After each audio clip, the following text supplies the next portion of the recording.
Alright guys, Mark Boy 316 here with another video, and today's going to be a review of WWE Armageddon 2008. Opening match is Matt Hardy versus Vladimir Kozlov, and this was just a match to put Kozlov over.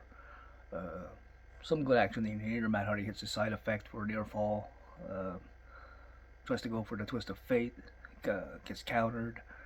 Uh, Kozlov hits the big headbutt and then follows it up with a Uranagi slam for the win. Just a match to put Kozlov over. It was okay for what it was, but why would you use your ECW champion to face the undefeated Kozlov? It makes no sense. You could have used somebody like Sheldon Benjamin. Could have used John Morrison. Could have used, of course he was a heel, but you could have used anybody, Tommy Dreamer on the ECW roster, anybody else but the ECW champion. But anyway, Kozlov gets the win, remains undefeated. Then we get Finley backstage in a segment that tells Hornswoggle to stay out back, and because during his match with Mark Henry is a Belfast brawl, and he doesn't want Hornswoggle to get hurt, so he tells him to stay out back. Then we get probably the match of the night. I'm gonna say it right now. Finals in the WWE Intercontinental Championship tournament. Rey Mysterio versus CM Punk. One hell of a match. Go back and watch this match. Regal is the Intercontinental and 2008 King of the Ring winner, and he's at ringside watching the match. Doesn't get involved in the match or after. But this was a great match. Mysterio hits a seated senton, hits the 619 during the match. Still near falls. A lot of roll-ups and close pins. Ray with a huge moonsault off the top rope. Punk gets some good offense in too, as he hits Ray with some kicks and just brutal stuff by Punk. Gets the Anaconda Vice at one point. Ray gets to the ropes. Great stuff.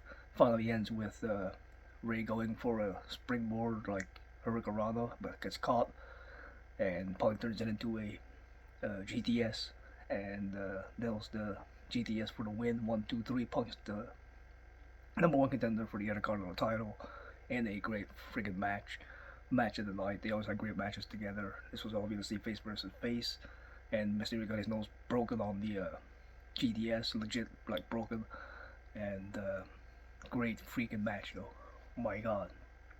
Counters and near falls. Like Ray had a bridge pin that was a near fall. I thought Ray had it, but what a great freaking match. Then we have JBL who comes in, talks about the offer he made to Shawn Michaels, that Michaels has ran out of money and he was gonna help his family with money and stuff if Shawn would work with JBL, and Shawn came out and explained why and all that, and it was just a segment. Could have happened on SmackDown or Raw. Then we have the Belfast Brawl with Finley and Mark Henry. Good match here, very good actually. Trash cans, kendo sticks, the shillelagh, hard shots with the trash can. Finley nails Mark Henry with a great big trash can shot, and then Mark Henry nails somebody in the face with a trash can lid. Kendo sticks to the knee by Finley on Mark Henry with the kendo stick. Henry breaks the shillelagh over his knee, breaks the kendo stick over his knee. Hornswoggle does get involved, chucks in another shillelagh to Finley. Finley cracks Mark Henry right into the head. 1, 2, 3. Finley gets the win. He was the number one contender for the ECW title, so Finley gets the win here. This was not for the number one contendership, but then we have Batista versus Randy Orton. This was 4 years in the making. They called it. Two Evolution people, Cody Rhodes and Manu, try to interfere in the match. They actually get Batista outside. Manu nails him from behind, is about to hold him for Cody Rhodes to punch him. Referee turns around and sees it, ejects Manu and Cody Rhodes. Manu would be Alpha's son, so he'd be Roman Reigns' cousin. And this was a good match, back and forth. We see all of the Orton's greatest hits, like the raping DDT. We see the Orton backbreaker. We see Batista nailing Orton with like a boss man slam, sidewalk slam. He also gets a spinebuster on him for a near fall. Randy Orton tried to get the RKO numerous times, but Batista counters. Finally, Orton goes for the punt. Batista catches him in the spine buster. Then we see Orton on the Batista on the top on the rope, going for the 10 punches in the corner. But Orton picks him up, tries to pull him out of the corner, and right into a Batista bomb. 1, 2, 3. Batista gets the win in a good match. Then we got a Santa's Little Helper, 8 Diva tag. Michelle McCool, Mickey James, Kelly Maria versus Maurice, Natalia, Jillian Hall, and Victoria. And let's just say Michelle McCool's team wins. The babyfaces win, and Michelle McCool, acting like a heel, tags Maria on the back, and Maria can't believe she tagged herself in. Hits the basically Styles Clash. Oh, excuse me, and gets the win on. I think she hit it on Jillian, and she got the win. And this was just an 8-woman diva tag match. Could have happened on Raw and SmackDown. Wasn't that great. Probably the worst match of the night was this one. And then we got John Cena versus Chris Jericho. This was a rematch from Survivor Series 2008, where John Cena would beat Jericho for the title. And this was actually a good match, I must say. Jericho working on Cena's neck from the injury but the attack that Cena suffered on last Monday night. So he attacked Cena, throws him into the barricade. Jericho avoids the AA, flips out of it, and then hits a cold breaker on Cena for a near fall. Great stuff. Jericho goes for his springboard dropkick when Cena's on the apron, but Cena catches him on the shoulders, and Jericho then bulldogs Cena from the apron to the stairs. Vicious, brutal spot there. Gets a near fall off of that.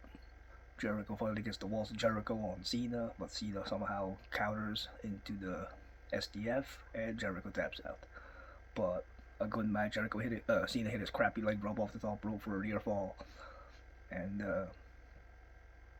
Cena gets the win, and is still your world heavyweight champion. A okay world title match. Then we got the second best match of the night, almost a tie with Mysterio and Punk, but this one was great. Edge versus Edge defending the WWE title against Triple H and Jeff Hardy for the WWE title, and great match. Triple H and Edge. Actually, Jeff gets the upper hand at the beginning of the match.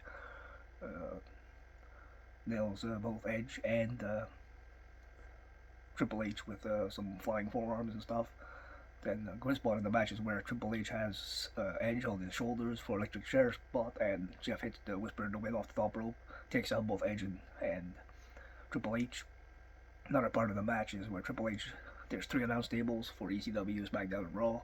He's on the Raw announce table, fighting with Jeff, moves out of the way. Jeff gets speared through the other announce table by Edge. Great spot. Finally, Kozlov comes out and pulls Triple H off the cover after hitting a pedigree on Edge, and Matt Hardy comes out and fights off Kozlov. During this time, Jeff is on the top rope trying to go for the swanton, but Kozlov shoves him off the top rope. And finally, the match goes with Edge and Triple H, and Edge hits a spear. Triple H kicks out. Edge can't believe it. Goes for the concerto on Triple H. Goes to swing back, and Jeff Hardy whacks him in a one-handed swing of the chair right in the head. Edge goes back. Jeff goes to the top rope for the swanton bomb, and Triple H crotches Jeff on the top rope. Hits the pedigree on Edge. Gets the 1-2, and Jeff from the top rope hits a swanton bomb, which gets Triple H off Edge, and Jeff covers Edge for the 1-2-3, and your new WWE champion, Jeff Hardy, finally does it. Wins his one and only WWE title. He would go on to win the WWE World title also. But this was the first WWE Championship, and we would find out, well, obviously after this, who's the one that was who attacked Jeff in the hotel room and caused the pyro to go back in his face and stuff. who would end up to be his brother, Matt Hardy, would go off the field with Matt after Matt screwed him over at the Royal Rumble in 2009. But in the match with Edge, and Edge would regain the title. But a great triple threat match and a great way to end the pay-per-view. The matches you should definitely watch: Punk and Ray, number one contender for the IC title. The triple threat for the WWE title: Edge, Triple H, and Jeff. The Belfast Brawl was a great, decent fight with Finlay, Mark Henry, Randy Orton, Batista. You can skip Bobby Kozlov and Matt Hardy. You can skip the 8-woman Diva tag. And other than that, and the JBL segment, nothing to write home about there. And for the special features, you get the Miz and John Morrison critiquing Armageddon. They're just crapping on everybody. They say they could beat Kozlov. If it was them instead of Matt Hardy, they would beat Kozlov, no problem. Jeff Hardy has 14 different colors in his hair, and he's the WWE champion. What the hell's going on in the world, they said. Then you got just making fun of all the other people on the card, and this was 2-3 days or a week after they had won the World Tag Team titles from Punk and Kofi Kingston. So they're the World Tag Team champions at this time, but you don't have your tag champs on the Armageddon card. You could have had that instead of the 8-woman tag, or again, instead of Kozlov and Matt, you could put that on SmackDown and have the World Tag Team title defended. Just an idea. But as far as the entire pay-per-view goes, there's really only 2 matches that kind of sucked. The segment with JBL and the 8-woman tag, and even Kozlov and Matt could have been on an episode of SmackDown or Raw.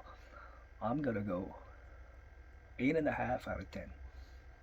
Really strong pay-per-view, especially the number one contender of Ray and Punk, the triple threat, like I said, the Belfast Brawl, and